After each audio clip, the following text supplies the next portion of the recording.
Hello. The last video that I made was about depression. And I would like to start by thanking everyone who made contact with me following the publication of that video several days ago. And I should also say that it will be a good idea if you visited my YouTube channel, in which is actually in my name, which is really where you have been watching the video that I sent the last time. And just after you watch it, leave a comment there, whatever you think about it and what your thoughts are about the topic that I have discussed. It would be nice to see your comments so that other people can also share and also benefit from what you have to say. And for those who sent me private messages, I am really grateful.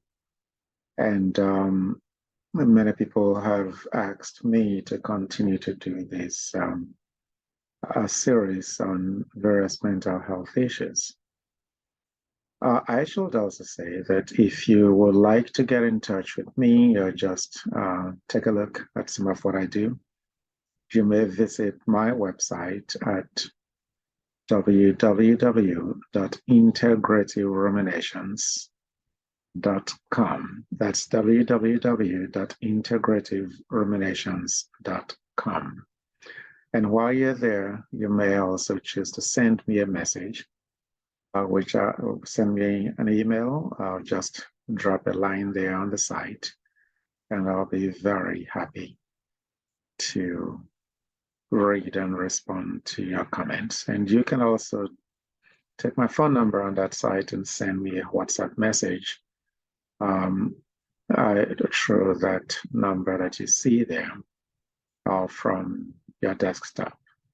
I'll be happy because I think that that mental health issues really are currently in need of our attention because we are in a world that is going through a significant lot. I want to do my best to be of help to everyone and who needs that help.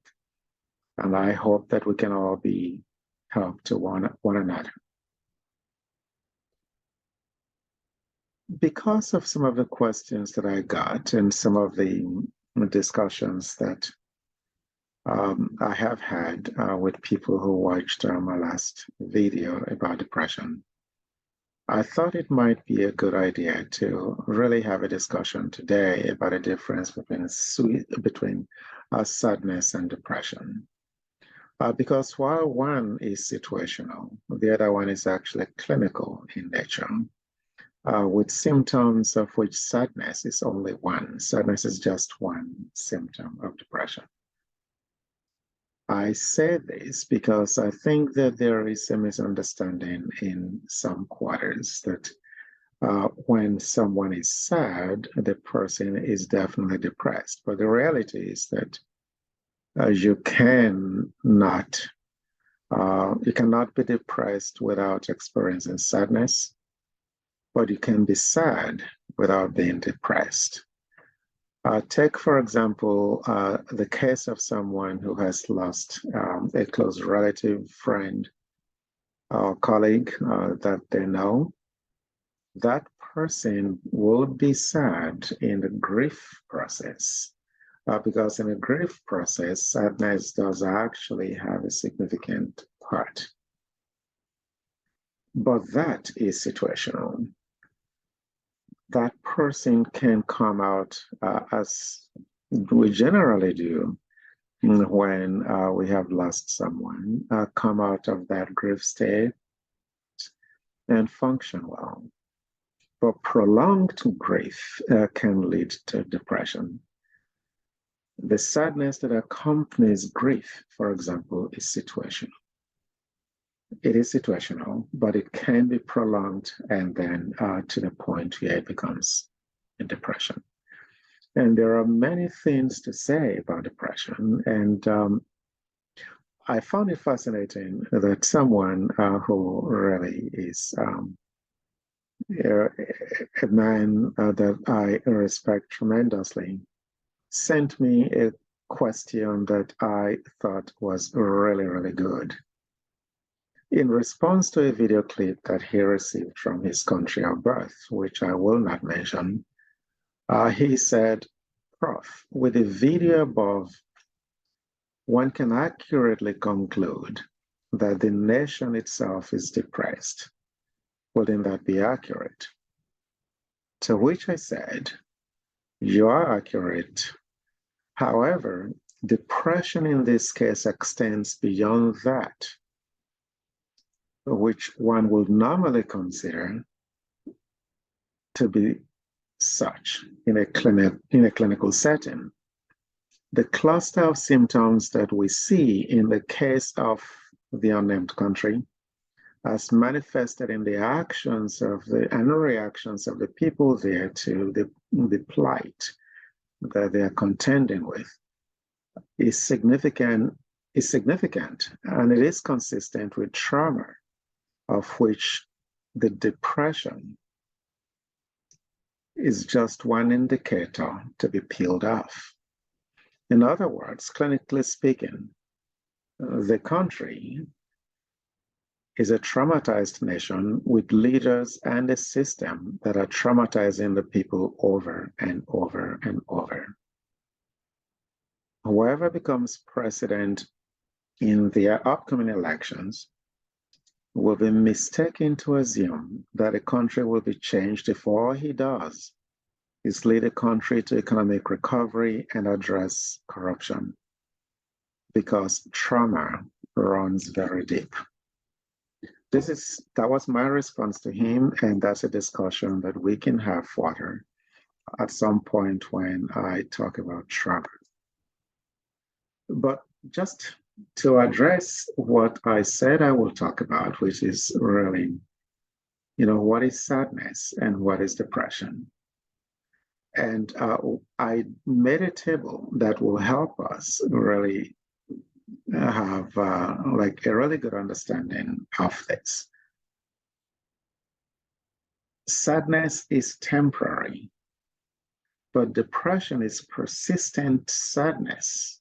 It can be persistent sadness that lasts longer than 2 weeks. While sadness is often connected to a life event, remember I just talked about grief, for example. For depression, there is no discernible reason.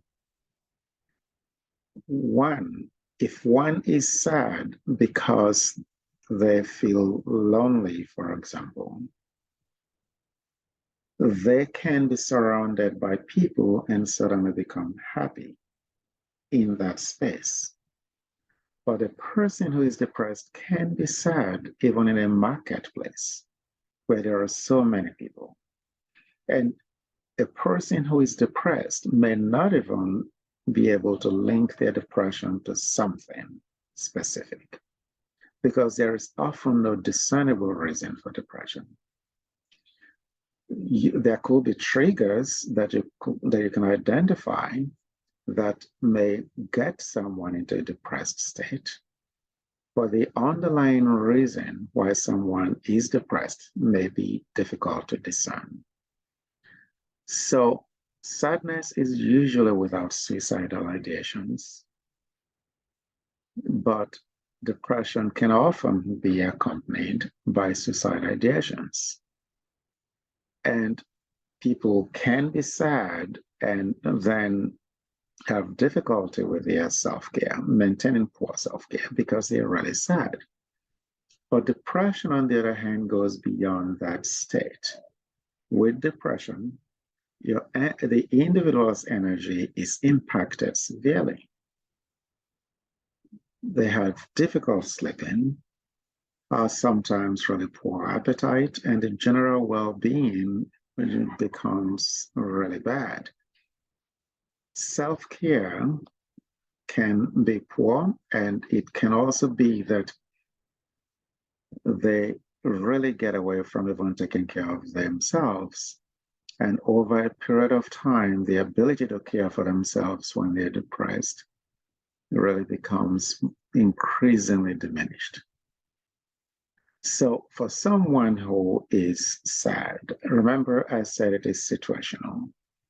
So someone who is sad may not necessarily need professional help to get out of the state of sadness.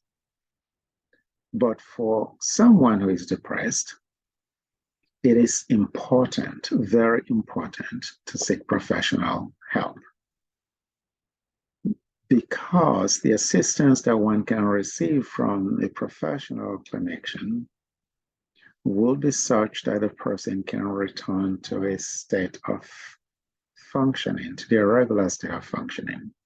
And that kind of assistance can come in the form of psychotherapy.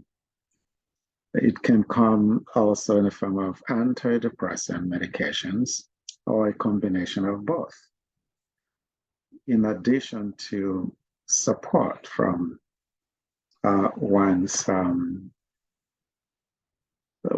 acquaintances, friends, and family members. So, which is why when you see a psychotherapist, and I am one of the things that a psychotherapist will be trying to do would also be identifying your protective factors that can be used to also help you get out of that state. But people who are trained in psychotherapy are also trained to address depression. And I hope that right now I have been able to share with you some of the very basic differences. Those are not the only differences, because a clinical setting can be quite intense. And it is a setting in which I operate daily. I see the research as a scholar, but as a practicing psychotherapist, I also see what practitioners see when you are in a clinical setting with them. And again, watch this, leave your comments, but also contact me if you need to. And if you need help or you know someone who does, seek that help.